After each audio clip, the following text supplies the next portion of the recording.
Can Bitcoin be money?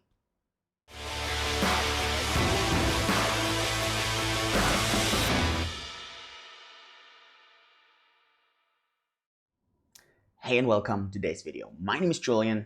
On this channel, it's all about making you cryptofit. That means I love explaining the beautiful world of blockchain, decentralization, cryptocurrencies. Most of all, Bitcoin. We talk about altcoins every once in a while. Today, I really want to kind of go back to basics. And I want to discuss the concept of money, how this affects Bitcoin, if Bitcoin can actually ever become money, and what this really means.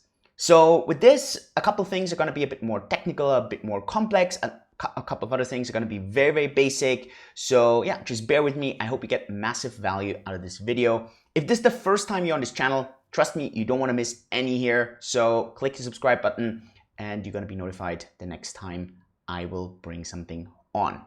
With this, let's dive in and let's discuss money, if Bitcoin can become money, and what this actually means for the rest of the world. I have my little writing pad here because I think this gives you a bit of a better overview.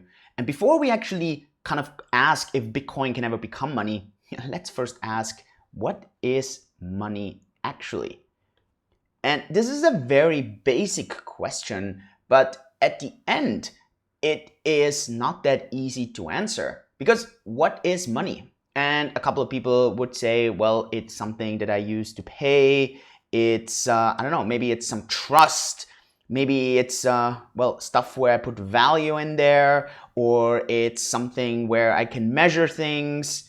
It's, well, it's something I never have enough of, and so on. So, well, you can kind of think about this. What is actually money? In economic terms, you learn that money is actually, well, a functionality, and it needs to do three things. The very first one, and basically all these kind of descriptions here fall into this. The very first one, it has to be a store of value.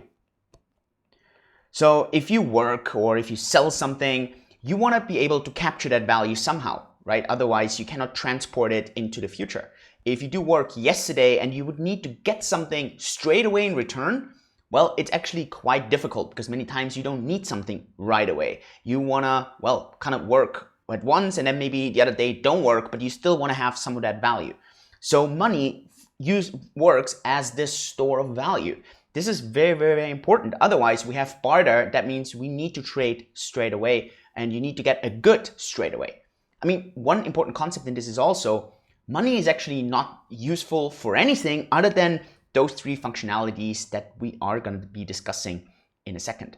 So store of value, very, very important. The second one, it needs to be a medium of exchange. So that means you can use money to exchange one thing into another. And that's really, really relevant, especially in today's world, because if you could only do barter, well, it's quite tricky. If you have, I don't know, let's say a pig and you need to store this pig and you want some chicken in return. Or as soon as we go digital on the internet, well, I'm not sure how you're going to buy something off of Amazon online with a pig. So that's just not going to work. The last functionality that money needs to have, it needs to be a unit of account. And what that basically means is you use money to measure other things. And that's very, very, very important. And you will see this, especially when we talk about this concept of how the US dollar right now might not be the best form of money anymore, or maybe it never was, because it's actually manipulated in itself. But we're going to get into this along the video. There is many, many people, especially in the crypto world, that talk about that money actually have a fourth functionality. And that is, it is a means of control. And you will see how this functionality actually works. But the thing is, this doesn't really work if you have true money. It only works if you have something called fiat money. And we're going to discuss what this actually does and, well, how this actually functions. So let's put this in a couple of brackets here, because really, really hard money or good money actually doesn't really have that. But let's kind of go to the next step here. And then let's ask ourselves, okay, so if we have those three functionalities in money, then how can we actually get there? Like, what would money need to look like for it to be a good store of value, for it to be a medium of exchange, and for it to be a solid unit of account. And we need to understand those things, because if we do, it becomes easier to understand, first of all, the history of money. It understands where we are right now, and it becomes interesting to discuss if Bitcoin can actually ever become money. We're going to define 7 characteristics. Well, all around the internet or in economic classes, you're going to see different ones. I'll kind of boil it down to 7. And you can definitely add one or drop one, but I think those 7 are really, really solid. So let's kind of look at those characteristics of what money would have to look like in order to be really, really solid, hard money. The very first thing, it has to be durable. So durable, very simple. I mean, if you use something that just decays or that just falls apart, or use something that's alive, it's just really, really difficult for it to contain value, because, man, if this thing kind of decays and it just falls apart, you want to get rid of it as quick as possible. So how is it ever going to store value, right? So it has to be durable. I think that's very simple. The next one, it has to be portable. A simple concept: if you have a $100 note, but it's glued to your wall, I don't know how much it's worth if you can never actually get it off. So you need something that is really, really, really, really portable. Very simple. Then from there, we get to a concept that you will hear a lot actually, and that's called, it has to be fungible. And fungible is this simple idea that, for example, $1 is the same as another dollar, or that $5 notes are the same as $5, or 10 $1 notes are the same as a $10 note. So these things have to be equivalent, or 1 ounce of gold has to be the same as 2/2 ounces of gold, or it has to be the same as another ounce of gold. Otherwise, it just doesn't work, because there would be a preference for certain types rather than, well, it being equal. So that's very important. The next one, it has to be very easy verifiable. Verifiable. Because otherwise, if it's really difficult and really tricky, well, how can someone ever kind of figure out and understand if this is money or if it is a fake? Now, well, that's one of the reasons, I mean, a part of, for example, diamonds not being fungible, why gems or diamonds never really worked out as real money. Because one diamond is not the same as another one, and it's really difficult for the average person to understand how valuable that diamond actually is. But this actually goes further. I mean, a couple of things, like if you have counterfeit money, at the end, that's where this entire thing comes in. It's very, very easy sometimes to, well, fake the dollar notes that we have around. So that's quite interesting. And now, obviously, we have fake gold bars. This goes back thousands of years where gold got diluted. And then you don't really know if this is actually real gold or fake gold. So I think that's very straightforward. The next one, it has to be divisible. If money is not divisible, all you can do is you have your standard unit, and then everything has to kind of fit to this unit, because otherwise you need to start remembering. So if you, for example, let's say gold would only come in 1 ounces. Well, anything that's 1/2 ounce, well, then suddenly you have this leftover. And this is where it becomes really problematic. The same with the dollar. If the dollar wouldn't have cents, well, everything would have to be calculated in dollars. Now, maybe today this is not that problematic, because due to inflation, most things are way more expensive than a dollar. But then you would always have to kind of calculate in $1, $2, $3. So it would not be possible to do $1.50, for example, right? So divisible. That is very, very, very key. And now we get to another one that's very important. And that's actually, it has to be scarce. Scarcity is so relevant, because if something was super abundant, well, how could it have any kind of store value? If you could just go and pick up pebbles on the road, I mean, why would I ever trust that a pebble would be worth something if all I could do is I go outside and just pick it up on the road? And so it has to be something that's scarce, right? And it's very relevant to understand how this scarcity gets established. And you will see this is very, very, very, very, very important in the entire story here. And now comes the kind of large, or a very important part here, right? And that is not necessarily, when I say this word, it's not necessarily about are there stores or are there merchants. It's really more about how big is the community that accepts this concept of it being money, right? So I call this acceptance. And acceptance doesn't mean, oh, there's that many stores that I could use dollars or gold in. It's really more how many participants of a community agree on this thing being money. And this is very important because you can find the perfect money.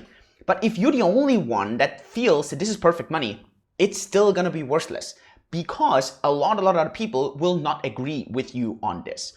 So from there, we kind of go and let's make a couple of kind of examples here and let's look at some of this progression in all of this, right? So let's maybe start off with barter. And barter simply means we use any kind of good that gets traded into something, right? And we will see quite fast why barter has been very tricky or why livestock has never been used as well as any kind of money here. Simply because we struggle on a couple of things, right? So let's start with barter. Well, durable, definitely not. I mean, chicken, pigs, and so on, definitely not durable. So very, very difficult. Portable, let's give it a bit of a wave. It might, I mean, some things might be a bit more portable, others not. Fungible, definitely not. One pig is definitely not the same as another pig, right? So that's very, very difficult. Verifiable, I think that's quite straightforward on most of those barter things, right? So let's give it a check mark here. Divisible, not really at all. Scarce, sure. I mean, if you use things that cost time or cost energy to grow them, well, definitely easy to be scarce. And then obviously acceptance. I mean, let's face it. I think as soon as any kind of system would break down, well, barter would be quite quickly to develop. And it's normally the very first step that develops because it's so basic, right? You basically work with the fundamental goods of society. You don't have this intermediary of money yet. So actually acceptance is very straightforward.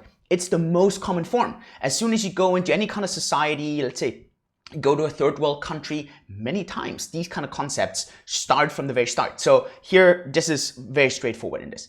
Now, from there, many times it develops into something that are stones or shells or any of those kind of things. So let's call them maybe collectibles here. It's not correct to call it this way, but I think it's the easiest one to kind of get there, right? And many times what happens here is instead of it not being durable, these collectibles, I mean, a stone or a shell or anything that, or like maybe even a gem or anything that looks kind of precious or looks kind of valuable, well, it's way more durable, right? So I think let's make a check mark here.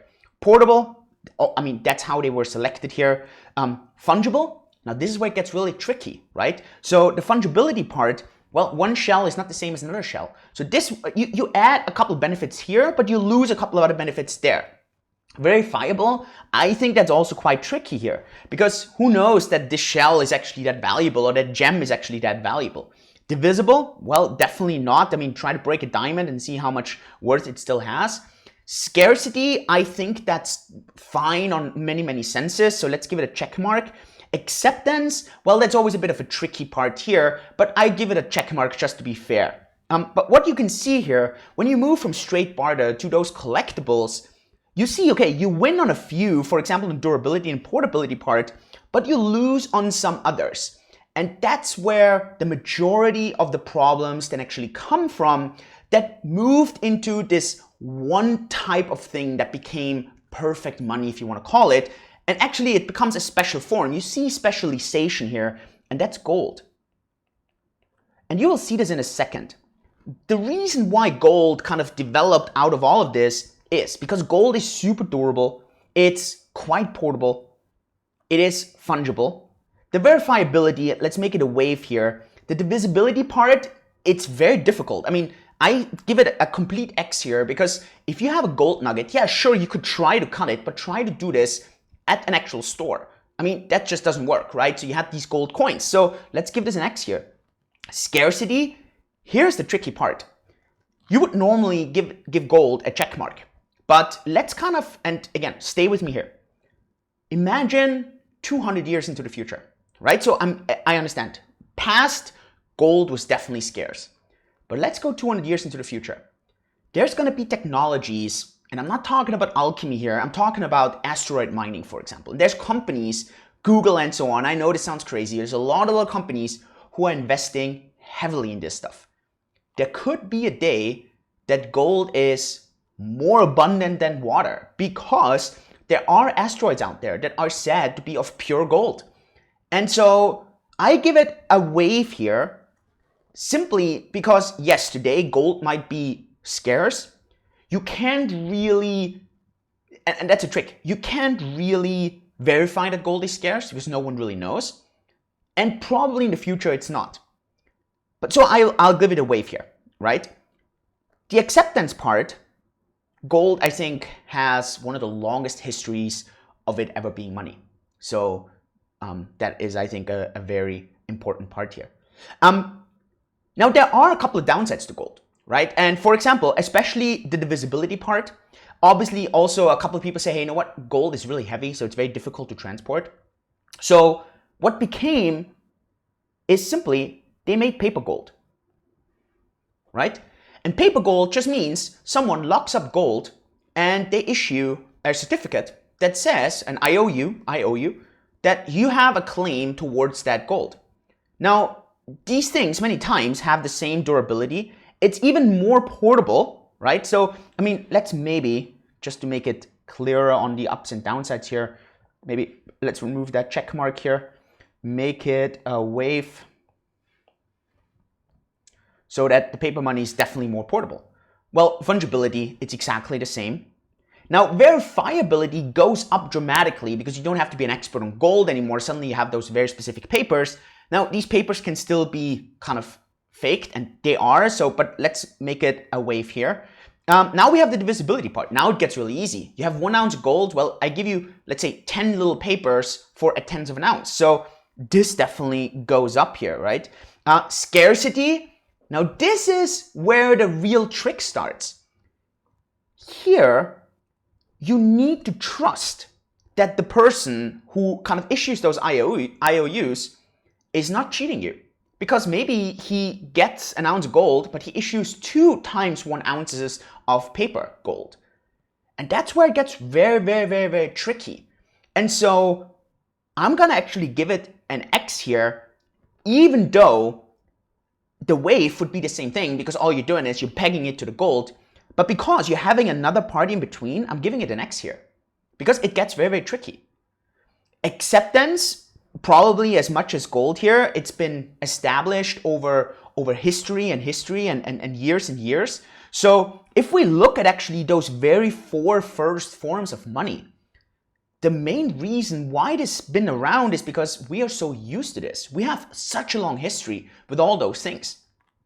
If there were a war to break out or anything kind of disaster, it would be our natural tendency to go back to barter, and then it would be quite quick for us to use some collectibles, and then gold would get introduced. It would move really, really, really, really fast. But then, especially in 1971, but we can discuss when this actually happened in the exact amount, something happened where the government understood, hey, if I actually start controlling all those things, I don't only have those store value ideas, medium of exchange, unit of count, I can actually also control the population. And what they introduced is something called fiat money. And that has nothing to do with the car company. It purely means it shall be. It's a Latin word for it shall be. So it was ordered for this thing to become money. And now everything changes because, especially when we look at the scarcity part, suddenly the government prints pieces of paper, and I know a lot of people still believe that these are backed by gold. It's got nothing to do with gold, nothing. This is like a fairy tale. But especially the scarcity part, here we have been trusting history. And basically we've been trusting nature, to be honest. I mean, even animals, right, have tendencies to kind of start trading on certain things, especially if you look at primates. So this is very, very deeply enrooted in us. But now we have this massive shift, right? And a lot of it happens actually in 1971. We have this massive, massive shift where governments understand, hey, let's not use any gold. Let's just issue those papers. And here everything changes because now suddenly this trust here, and here we could actually say a lot of this gold here, a lot of the money here is actually decentralized. So this means here it's completely centralized because we're trusting the government. We're trusting the Fed, we're trusting whatever. I call it, we're trusting the government. The government has full control here. So it changes completely. Now, there are a couple of upsides, there are a couple of downsides here, right? The massive, massive upside here is the scarcity part. We have seen this. I mean, you can count this in money supply, M1, M2, or M0, M1, M2, and so on. Just in 2020, M2 went up by over 20%. So that means if your entire income, if your entire assets, if these things didn't go up by 20% minimum this year, you are just missing out, because, I mean, everyone just has 20% more. It's proven. This is clear. It can be tracked. I'll link it up down below. So this is just crazy. So inflation just means money's being printed in comparison to how much goods there are. Now, inflation doesn't always hit the economy. It doesn't always hit the end consumer. But the money supply is going up. And so this is just ridiculous. Now, if we look at all the other factors here, right? So we can look at durability. Yeah, it's durable. Is it portable? Sure. Is it fungible? Sure. Is it verifiable? Not really sure. Is it divisible? Sure. Here, this is, in my opinion, where we have this really massive, massive, massive problem. I think that's the biggest red flag here. In gold, to be honest, I mean, I think in the gold part, we have a couple of problems, right? So let's highlight those problems. Acceptance, I could make a wave here because gold only works offline. This is a massive one, right? Obviously, this also has to do here with the portability of gold. And we could say, okay, you know what? The scarcity here, that's the massive problem here as well. Now, obviously in Barter, the main reason here is really, I mean, there's a couple of really big problems in Barter that just make it very, very clear on why it doesn't really work out. The same with collectibles here, the divisibility and the fungibility. So these are the reasons, right? But so that's one of the biggest downsides of gold. It just works in the offline world. It doesn't work in the online world. And then obviously here, as soon as you have paper money, the big problem here, it starts where the question is this scarce? You suddenly have to trust someone. You have to trust the person issuing those little paper notes. But now everything changes, because with fiat money, it is this big problem of fiat money being controlled by someone. So money suddenly becoming centralized. It becomes a control instrument, because by me being able to print money or reduce money, I'm in control. I control a lot of those things because money is a very central part, because at the end, it allows people as a medium of exchange, unit of account, store value, right? So that's very important. Now, obviously the big upside, and this is where the strength of fiat money comes in, because the government has the guns. They can choose that everyone in their jurisdiction actually has to accept this money as legal tender. So it becomes by order, right? It's not a choice, it's an order. You can't just go and say, you know what, I'm not using the US dollar. It's not allowed. So that's actually a massive strength. But so there are a couple of problems in this, with fiat, right? Actually, especially the one that it's just not scarce. I think that's the, if you give it a fail on anything, I mean, that's the most massive hurdle. And it actually stems from the same problem because it's centralized. So what happened in 2008, 2009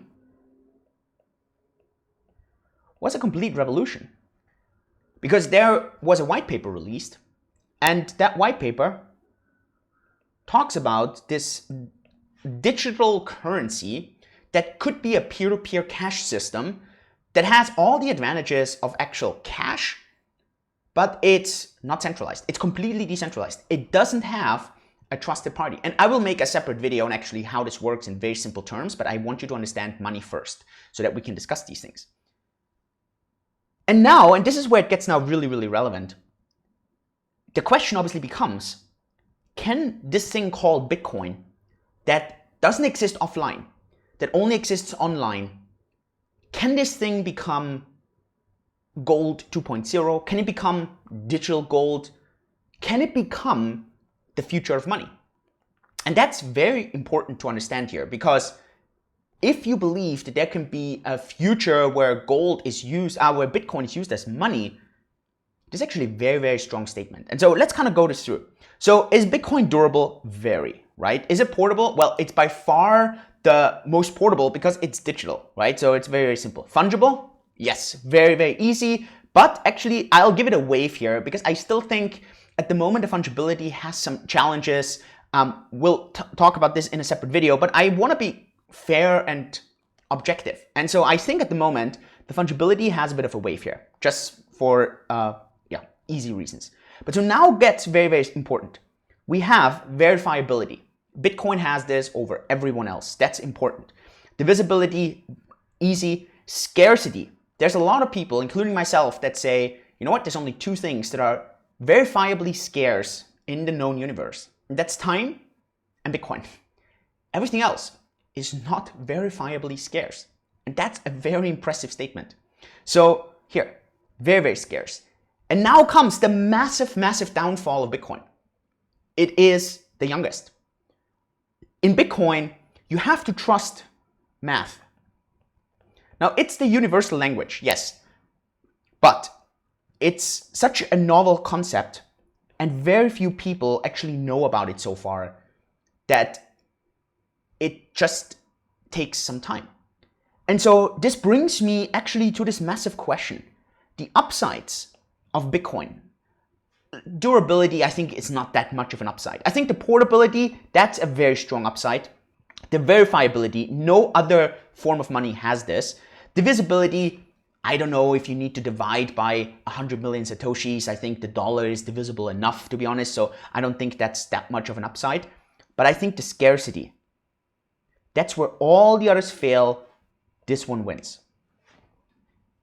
And this brings me to the conclusion here. The reason why I believe Bitcoin can be the best money, and I'm gonna differentiate that a bit because I want to be clear on certain things.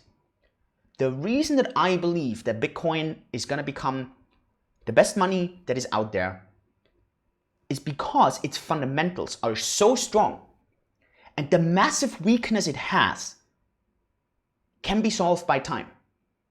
It can be solved that more and more people, especially when you look at how generations kind of grow and generations develop into each other, you have the Gen Zs, you have the millennials, they become more and more wealthy. And guess what? They all care about online. So this thing here is gonna get solved. It's gonna go into a wave and then it's gonna go to a green check mark because it's gonna be accepted not only at the moment by 60, 70 million people, but it's gonna be accepted by hundreds of millions and then by billions of people. So if I look at, and let's kind of differentiate that really, really briefly here. If I look at Bitcoin as money,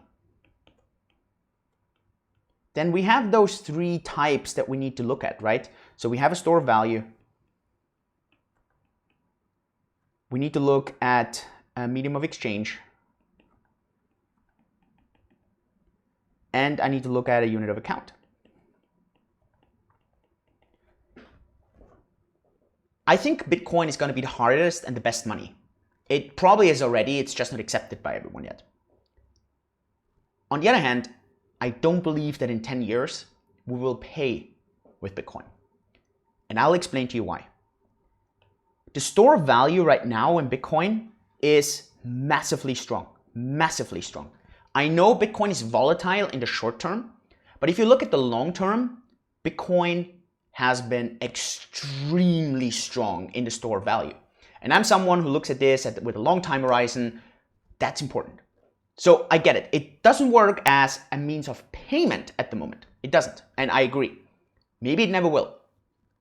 But that doesn't make it less capable of it being super solid money. Medium of exchange, well, personally, I think it's one of the best. I mean, it's really fast, it's quick, you can do it online, it's all digital. The question here is obviously how many people are actually using it right now as a medium of exchange. And that's very, very few, right? So let's be clear here. Let's make it one check mark because there's just not many. But that has to do with its time. I mean, here, we're talking about no government being able to enforce it onto its people. We're not talking about like Fiat. That was kind of a hide and trick question where we just swapped all those papers that were backed by gold and now it's not backed by gold. It's purely the trust in the government, in the government. And here we have a bit over 11 years to kind of dig into it, right, with Bitcoin. But so now comes the key part, unit of account. The reason why I think Bitcoin is fantastic money, but it's not going to be used for payments, is because I doubt, let's make it a yellow wave, I doubt that over the next 10 years, anything will be measured in Bitcoin directly. I really think even over the next 10 years, who knows, maybe in 20 years, maybe in 50 years, but I don't think that in 10 years, so in 2030, and we can go back and laugh if I was wrong, that's absolutely fine. I just don't see how people in 10 years will measure their house in Bitcoin. They will still measure it in US dollars. I really believe this. Why? Because the government has the guns and they want to be in control. They don't want to give this away. The cool thing is, because Bitcoin is so decentralized, you can't attack it. But I think it's very, very important to differentiate those two. And you will see, this is a massive, massive discussion in the entire crypto community. I believe that even though it kind of, to me, looks like this, Bitcoin equals digital gold. And this is absolutely fine. It's completely fine. Now, there are other people in the crypto ecosystem who say this is not enough. Bitcoin is not allowed to be only digital gold. It has to be a form of payment at the same time. So it needs to be this unit of account, because otherwise, why would you pay for it? Okay, you can just transfer value, but at the end, all you're basically doing is you're replacing dollars, but it's still dollars, that's the pure measurement. And I believe this doesn't have to happen for Bitcoin to still have massive, massive, massive value. If you understand all this, and this is where it gets now very important, you understand that Bitcoin has certain strengths, and the strengths in Bitcoin are it's massive in the long term for its stored value. The biggest weakness that Bitcoin has is just acceptance, not as merchants, but by the people. If you get this, then this should lead to some interesting investment decisions. Because the investment decision here has to be, okay, the other factors, they don't change much over time. We might improve the fungibility part, and that's a story for a different video, but maybe not. Maybe we'd never solve the fungibility part. But then the question is, are the fundamentals, the other 6 or 5 points, are they strong enough that as long as there's more and more people flooding in and understanding the value of digital decentralized gold, is this gonna completely revolutionize the entire monetary system? And if you think this does, you need to act just like a good surfer that places himself or herself in front of the wave and lets the wave catch them so that they can really start riding this.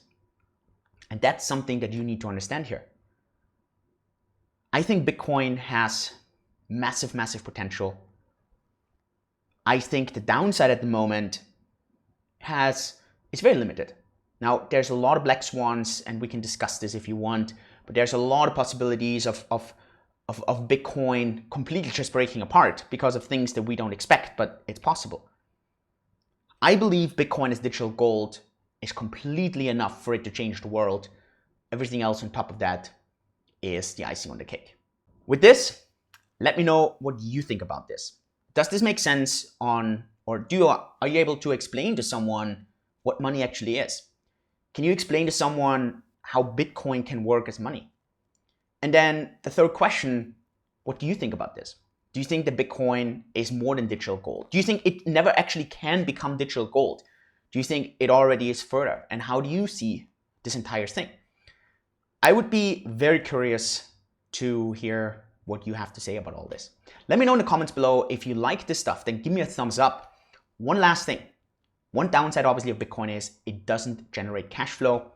What my company Cake does, it allows you to take Bitcoin, deposit it on Cake, and we pay you cash flow on your Bitcoin. Completely transparent. You're going to like this.